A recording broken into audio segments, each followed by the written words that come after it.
Good afternoon. This is Dr. Mark Andrew, the soi-disant Colonel Holowchak. And today I'm going to have another episode of One Work, Five Questions. I think this is the 84th. I'm not sure. I'm going solo. My better half, Donna, teacher of tech, is out of commission today. So she asked me if I could go by myself, and I'm doing it. Um, the title of today's talk is Thomas Jefferson Speaks Loudly from His Grave. And I'll explain what that means in just a bit. You should know by now what we try to do in this show. The idea is to take one work of Thomas Jefferson and analyze that work or some part of that work so that it becomes clear just what Jefferson is trying to say. In many of his writings, especially his letters, he's about numerous topics at one time. So the focus is often on one aspect of a letter or a writing. And today, given that Thomas Jefferson speaks loudly from the grave, I want to talk about a letter to a namesake, Thomas Jefferson Smith, on 21 February 1825. Jefferson writes this letter on the request of the father, who writes Thomas Jefferson and says, "We wish to name our child after you." Sit down, Jeffy. We want to know if you would share with him some words for how to live a fruitful and good life. Go down. And Jefferson does. He did that on another occasion as well. A year later, in 1825, this one is in 1824, a year earlier. This one is on February 21, 1825. He wrote an earlier letter on January 10 to Thomas Jefferson Grodian. So, what does Jefferson have to say, and why is he fulfilling this request? Jefferson, as I said before, never shared his religious views with anyone. Right? His own children and grandchildren did not know. His daughter and his grandchildren did not know what his religious views were, precisely what they were, after he died.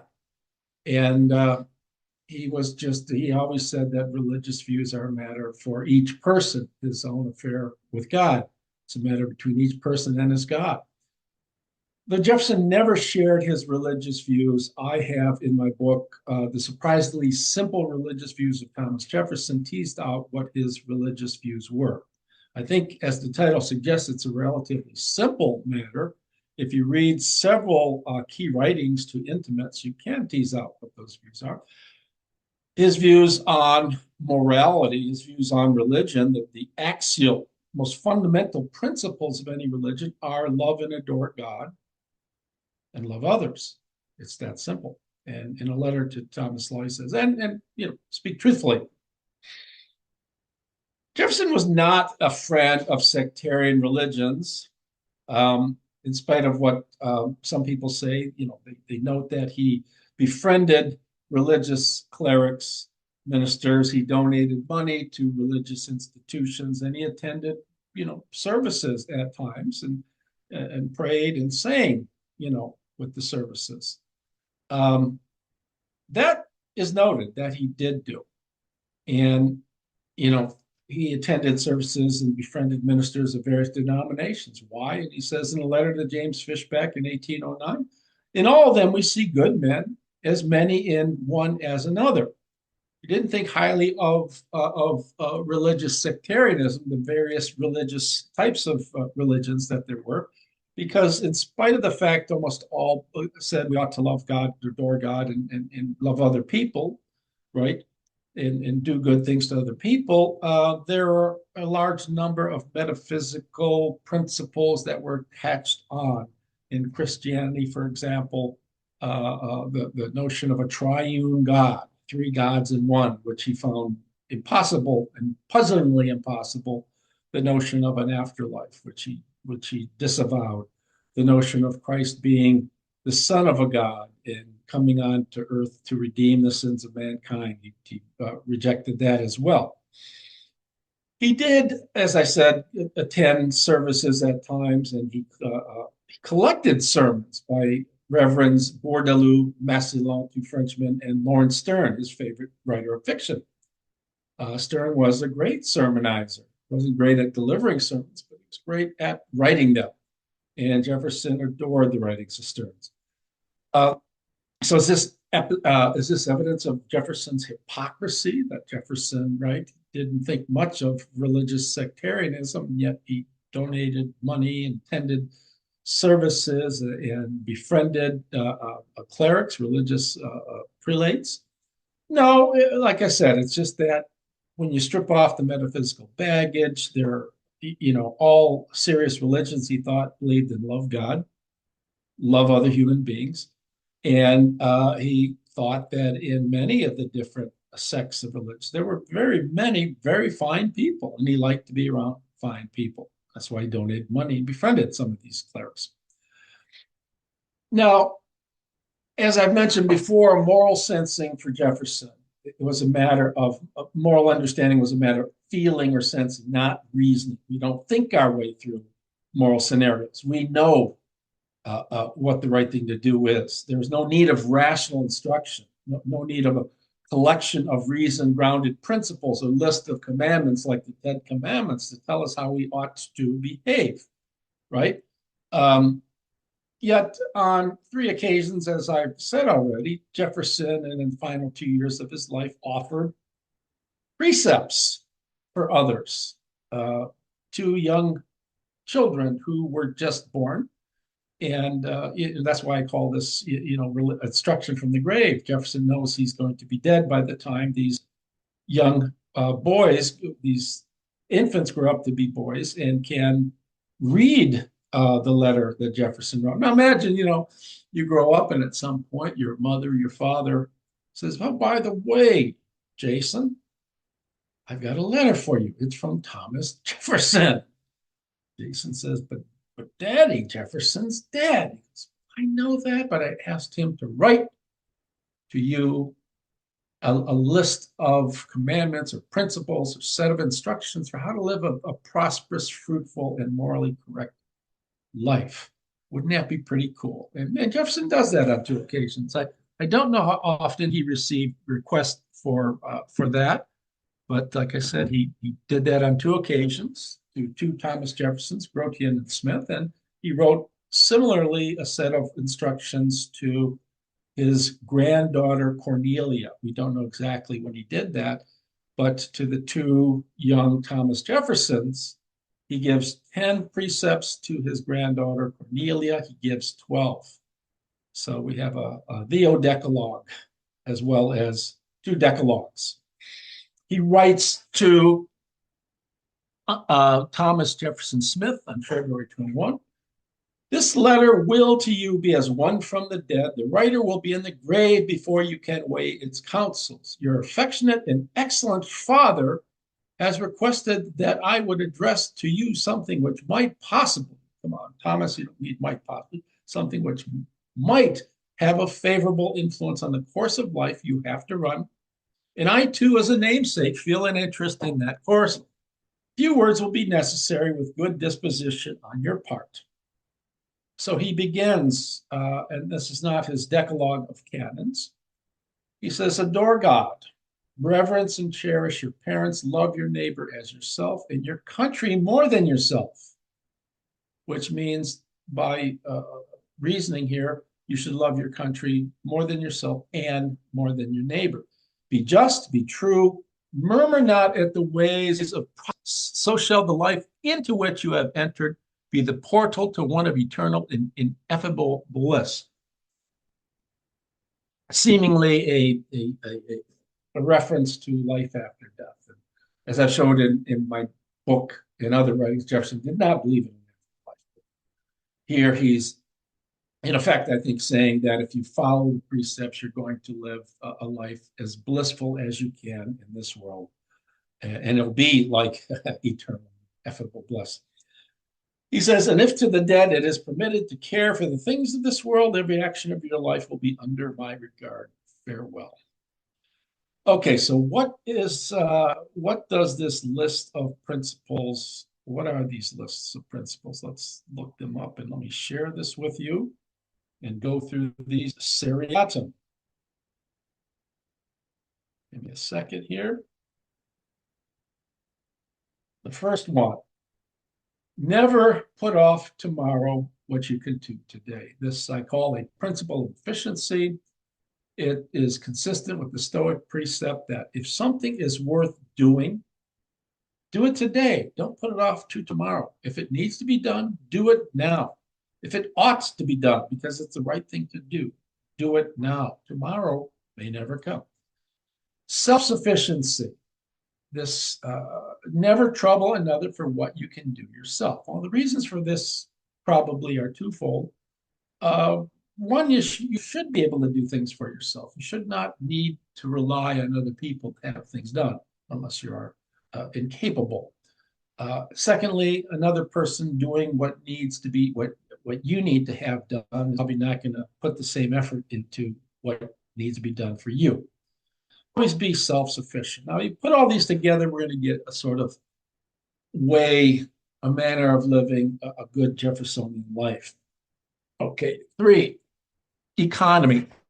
Never spend your money before you have it. Now, people say, but Thomas, were you entirely consistent with this all of your life? And the answer to that is probably not. Jefferson, we know, spent often beyond his means, or at least he thought he spent. We think he spent beyond his means. Maybe he didn't think so. I say that because he had a superabundance of property, and even in times of depression, he always thought he could sell off parcels of property and pay his debt. So even when he found himself in debt, except towards the end of his life when he was massively in debt, which would be roughly today over $1 million worth of debt, he never really panicked, except towards the end of his life. So he lived a fairly lavish life, I guess. He didn't live super economically. When he bought books, he didn't buy the most expensive book, but he had to have a lot of books, thousands of books, and he had to have works of art be decking or being arranged all over throughout Monticello. All right. Never buy a thing you do not want because it is cheap. It will be dear to you. Of course, if it's it will be dear to you, doesn't seem to make sense, but I've added it will not be dear to you. That's, I think, what Jefferson means to say. He says this in both letters to the two namesakes, Smith and Grotian. So imagine you don't need something, you don't want it, but you see it and it's a bargain. It's cheap, so you buy it. Jefferson says, never do that. It'll never be dear to you. You don't need it. Pride costs us more than hunger, thirst, and cold. Being boastful, being arrogant, putting yourself before others and so forth is something that will cost you in the long run. Jefferson advocates for humility, or if not humility, perhaps an Aristotelian way of measuring things, where you measure your achievement according to the way it really is, right? You don't have an overinflated view of what you've accomplished, or you don't have an underinflated view, right? Consistent with Aristotle. We never repent after having eaten too little.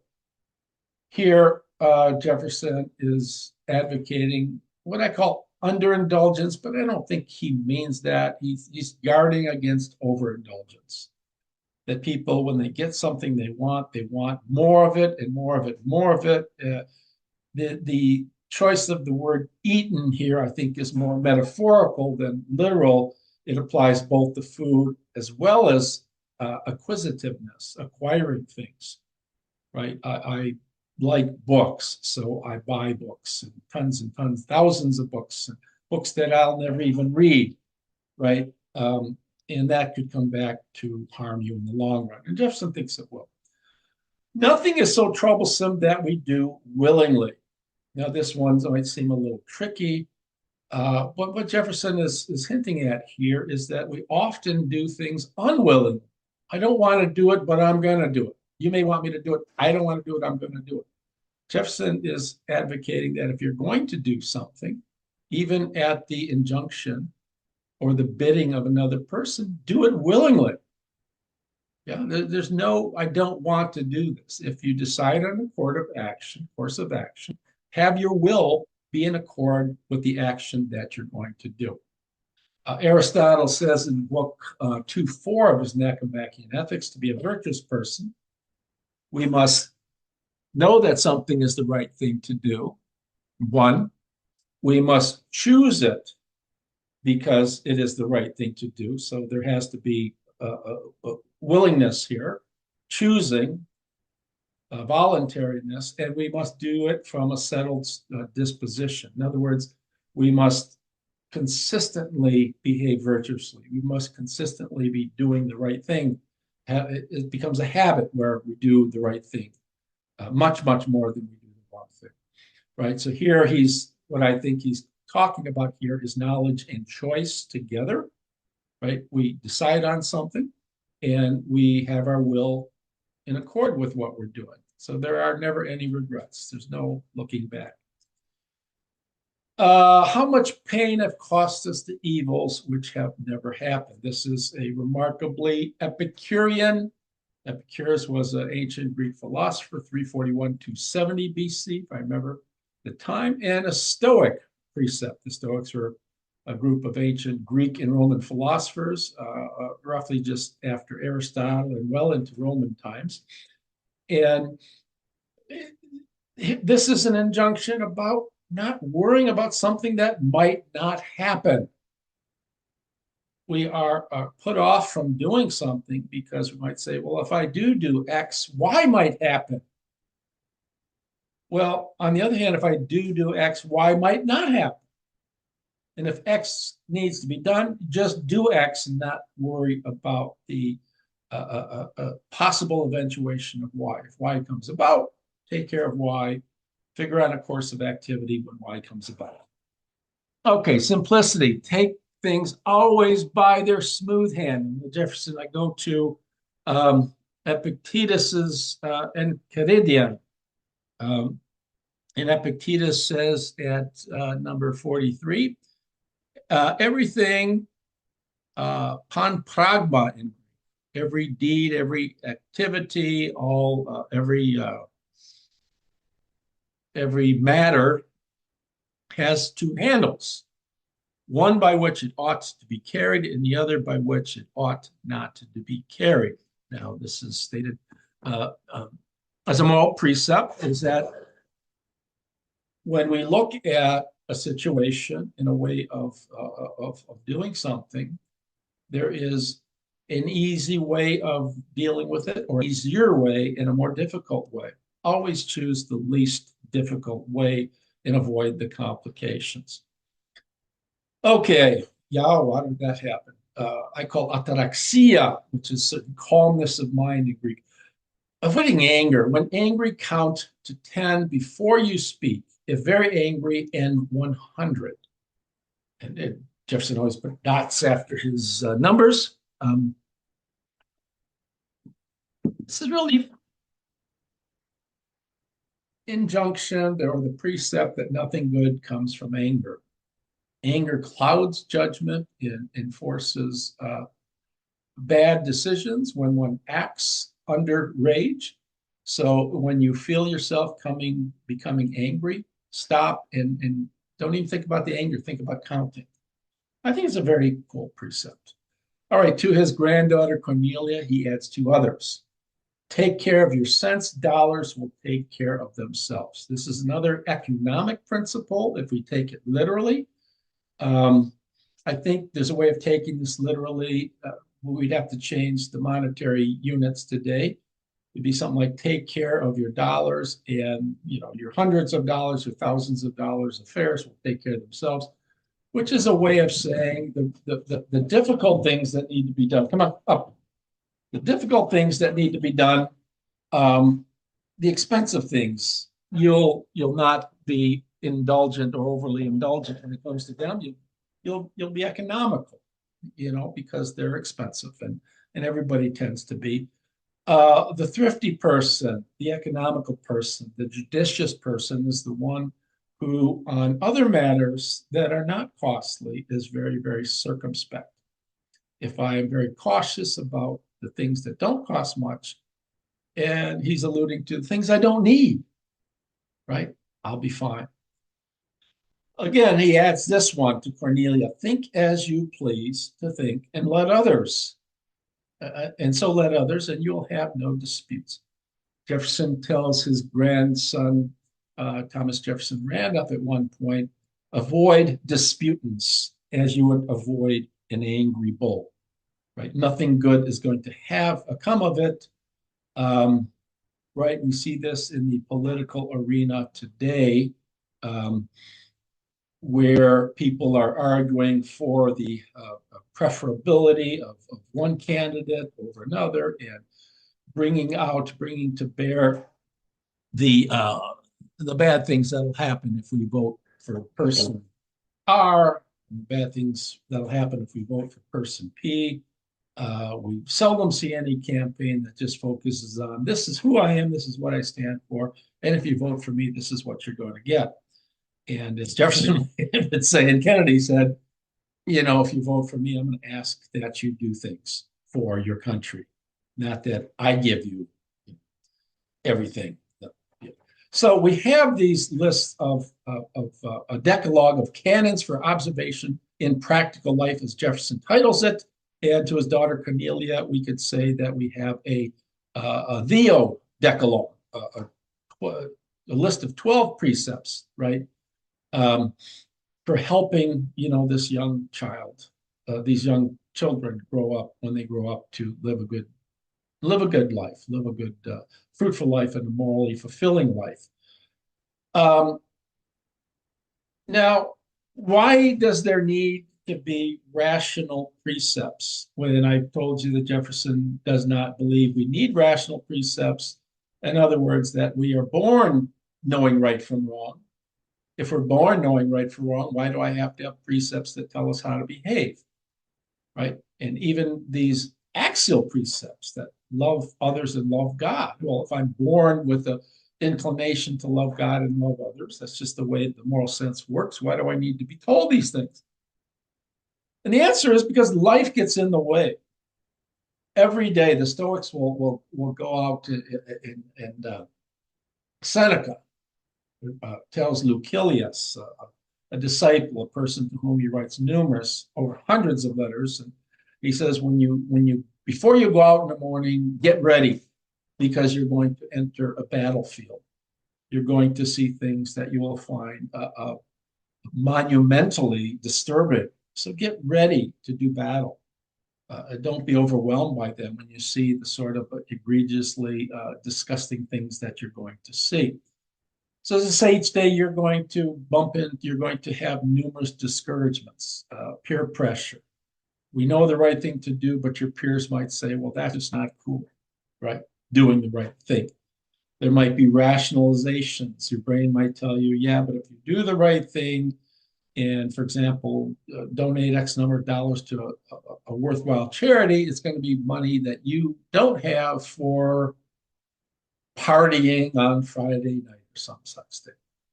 So we have these discouragements, oftentimes at the prompting of rationality. Jefferson thought rationality and moral sensing were different faculties, independent of each other, that one could have an influence on the other, but the faculties were independent and they function independently, though there could be some sort of influence of one on the other to some extent. All right, when we talk about these discouragement, I remember a story from teaching when I was at Eastern Michigan University, and I was teaching an ethics course, and one of my students, this was in class, said, this is really pretty cool. Now I sort of understand sometimes the difference between things that are right and wrong. And when I teach a class, I'm not proselytizing. I'm not trying to, I introduced them to different schools of ethical thinking, Aristotelianism, Kantianism, consequentialism, and so forth, and some of the more modern derivations of them. But I'm not proselytizing, telling anybody you have to adopt one or the other. But he said, every day when I go to get lunch in the cafeteria, there's a group of fellas that always picks on this other guy who works in the cafeteria. And and it's just not right. I see right now that it's wrong that they pick on him. So I said to the young fellow, I said, "Oh, that's great. What'd you do?" And he was astonished that I asked the question. He goes, "Well, what do you mean? What did you do? Am I supposed to do something?" And I didn't say anything. I said, "Well, you might want to think about whether, just knowing something is right or wrong is good enough. It, you might want to consider engagement of some sort in trying to remedy the situation to the best of your potentiality."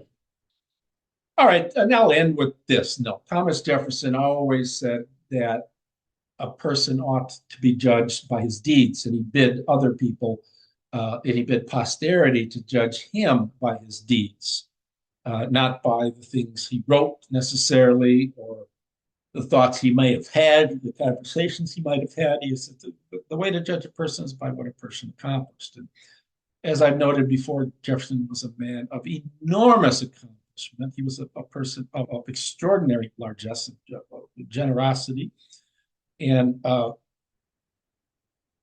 he, in effect, thought that posterity's verdict on him would probably be favorable because he was committed to Christian democracy, uh, Christian generosity within the confines of what he thought was a Jeffersonian republic, giving as much as you can to the well-being of fellow citizens in your own polity, in your society, uh, as much as you can to assure that the state will run as smoothly as possible and that everybody has a share of the goods and that everybody has an equal opportunity to be happy.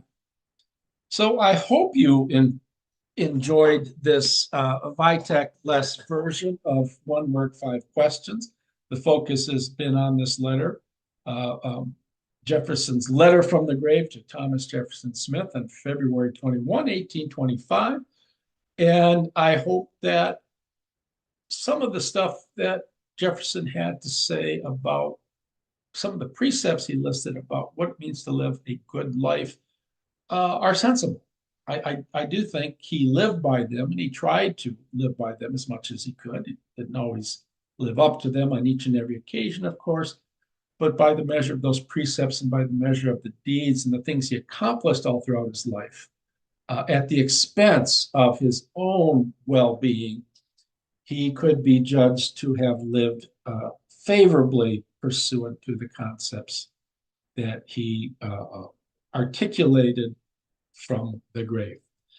Anyways, hope you enjoyed this episode. If you did, please like. We'll be back next week to do something from Thomas Jefferson Notes on Virginia. At the end of his passage on religion, I'm going to talk about a generally rather sour and pessimistic Thomas Jefferson. It's a passage I've been wrestling with for years, and I really haven't figured out why Jefferson wrote it and added to the end of queries 17, I think it is, on religion in Notes on Virginia.